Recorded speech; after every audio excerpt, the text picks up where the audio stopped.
بسم الله الرحمن الرحيم.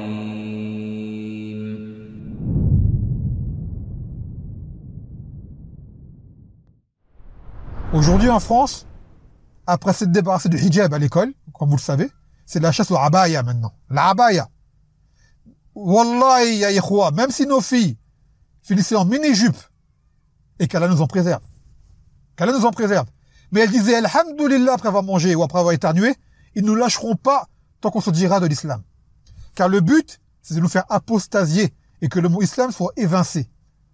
Même un munafiq zindi comme Chalgoumi, là, le Tunisien là, Hassan Chalgoumi, malgré tout ce qu'il dit comme zandaka et comme kufr, wallah, sachez que les koufars, ça les agace de voir porter la chichia. Il a en costa cravate, mais la chichia, même cette petite touche d'islam, croyez-moi, ils vont pas le dire, hein, ça les agace. Ils voudraient que même ça, ils l'enlèvent de sa tête. Pour l'instant, il ne faut pas le dire, parce que c'est vraiment abusé de leur part.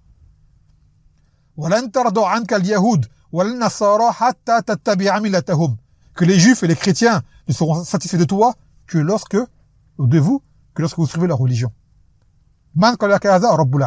C'est ton Seigneur qui t'en informe. Et qui ne cesseront de vous combattre jusqu'à ce qu'ils vous fassent apostasier de votre religion s'ils le peuvent. Ils ne cesseront. Ils ne cesseront. Il n'y a pas de pause. Quand un s'arrête, l'autre prend la relève. Quand 3 ont échoué, il y a 10 qui vont tenter derrière. Ça ne s'arrête pas. Ça ne s'arrête pas. Et c'est incroyable, car comme j'en parlais avec un frère il y a peu de temps, les gens restent insensibles face aux textes de la révélation, qui sont là pour les avertir. Le Coran, ils vont le lire. Ils vont lire les versets. Ces versets-là, ils vont dire, mais je le connais. Je l'ai lu, je le connais. Mais lorsque ça leur tombe dessus, ils sont dans tous leurs états, comme si on leur avait jamais rien dit. Ils disent, mais pourquoi?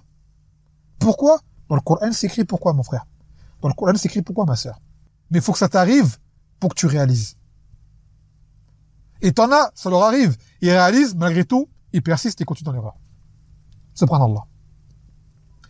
Et toi, après ça, tu as honte si ton enfant, il a une mauvaise note à l'école. Tu as honte.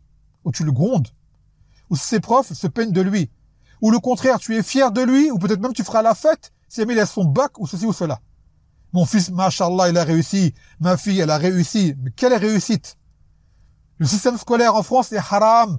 De la maternelle jusqu'à l'université. Sache-le. Le système scolaire en France, il est haram de A à Z. De maternelle à l'université. Sache-le. Avec tous les péchés qui s'y trouvent.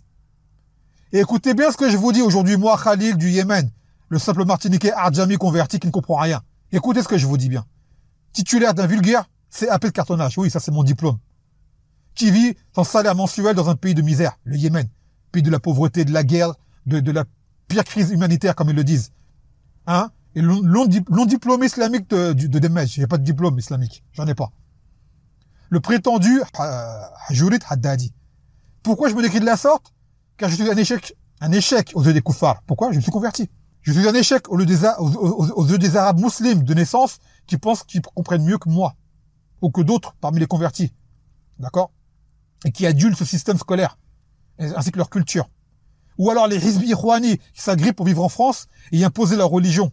Qui veulent leurs droits, en disant, je veux mon droit de citoyen. Tu n'auras pas de droit tant que tu seras un musulman. Sache-le. Arrête d'être naïf, d'être stupide. Ouvre les yeux. Et ils se battent pour avoir des droits, avocats, procès, je ne sais quoi. Continuez de fatiguer. Également, ces gens-là, je suis pour eux une référence d'échec. Qui reflète une image repoussante de l'islam. Trop dur. Ou également un échec pour qui? Pour les rêveurs. Je suis un cauchemar, on va dire. Moi et les miens, qui me ressemblent, on est un cauchemar pour les rêveurs d'une Nigeria de luxe, confortable, sécurisée et garantie. Pourquoi? Parce que j'ai fini au Yémen. Quelle horreur. Et pour le Salafi Maftoun également, et Mutarassibin, je suis Hadjouli Haddadi, donc un dévié. Donc écoutez ça, car vous n'entendrez ça, ce genre de discours, vous n'entendrez quasiment d'aucun des prédicateurs de France. Presque aucun. D'accord? Je dis pas tous, mais presque aucun.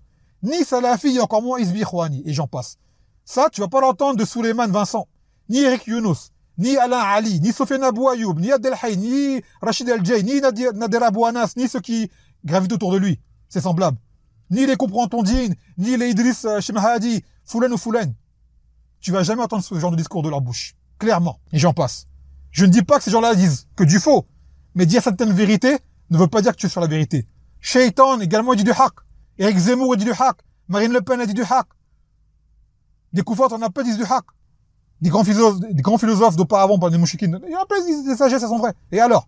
Ça leur servait à quoi? Rien du tout. Wallah, que ton enfant soit inculte et illettré, mais soit sur la fitra, la nature saine, et le tawhid et l'islam, sahih, authentique, est meilleur pour toi et pour lui que de le voir premier de la classe, réussir à ses examens, pour finalement finir religieusement et moralement corrompu, fasid. Et si Allah le waffaq, à pas finir zindiq. S'il est muwaffaq, à pas finir zindiq. Fasatazkuruna ma'a kullakum, wa fawwidu amri ila Allah. Inna Allah basirun bil ibad. Et que vous vous rappelez ce que je vous dis. Et je remets mon affaire à Allah, et que Allah est clairvoyant de ses serviteurs. Adakullah azza wa jal. Tout cela ne lui servira à rien le jour à propos duquel Ibrahim il a invoqué. ولا تخزني يوم يبعثون يوم لا ينفع مال ولا بنون إلا من أتى الله بقلب سليم. Il a dit quoi Ibrahim alayhi salam dans le Coran, il a dit à ce sujet, et ne me couvre pas d'ignominie le jour où l'on sera ressuscité, le jour où ni les biens ni les enfants ne seront d'aucune utilité, sauf celui qui viendra à Allah avec un cœur sain. Avec un cœur sain. Personne ne réussit dans leur système scolaire, réussir scolairement, puis s'en sort avec un cœur sain. Il aime Allah. Personne. Même sans aller à l'école, le simple fait d'avoir vécu là-bas dans ces pays, même en gros cancre, Allah, un gros cancre, gros flemmard, au fond de la classe, on n'en sort pas avec un cœur sain. Tous on en témoigne aujourd'hui, dans notre vie aujourd'hui. Après s'être converti ou repenti, on garde des séquelles à vie de notre vécu là-bas. Vous le savez ça. Donc, épargnons nos enfants de cela en minimisant au maximum les dégâts. Certains vont dire, mais comment on fait? On est obligé en France, on n'a pas le choix. Cette question-là, vous avez déjà tous la réponse. Mais la réponse, elle ne convient pas à la plupart d'entre vous. La plupart, quand je dis vous, c'est les musulmans généraux, pas forcément les auditeurs. Hein. Ne le prenez pas comme une attaque contre vous, c'est un message général, comme vous le savez. D'accord? Donc la plupart, la réponse, ils la connaissent. Même les koufars, ils la connaissent. Toi, tu vas pas la connaître? Subhanallah. Mais, elle ne convient pas. Après, on sait qu'il y a des gens qui sont excusés. Oui, là, on parle aux gens qui ne sont pas excusés. Mais cette question-là viendra un jour où les anges qui arracheront les âmes répondront à cette question à propos de cette prétendue absence de choix. On n'a pas le choix. Les anges, le jour de la mort, pendant vos âmes, ils vont répondre à cette question-là. Et plus encore, viendra un jour où on ne parlera même plus, mais c'est nous qui serons interrogés. C'est ça le véritable examen à passer. Cet examen-là, celui dans le système scolaire des koufars, dans lequel on place nos enfants, ce système a été étudié de A à Z pour que tu échoues à cet examen devant Allah Azza wa Jal. Les koufars ont étudié de A à Z pour que le jour où tu sois devant Allah Azza wa Jal, tu échoues dans la tombe et Yawm al-Qiyamah et sur la balance.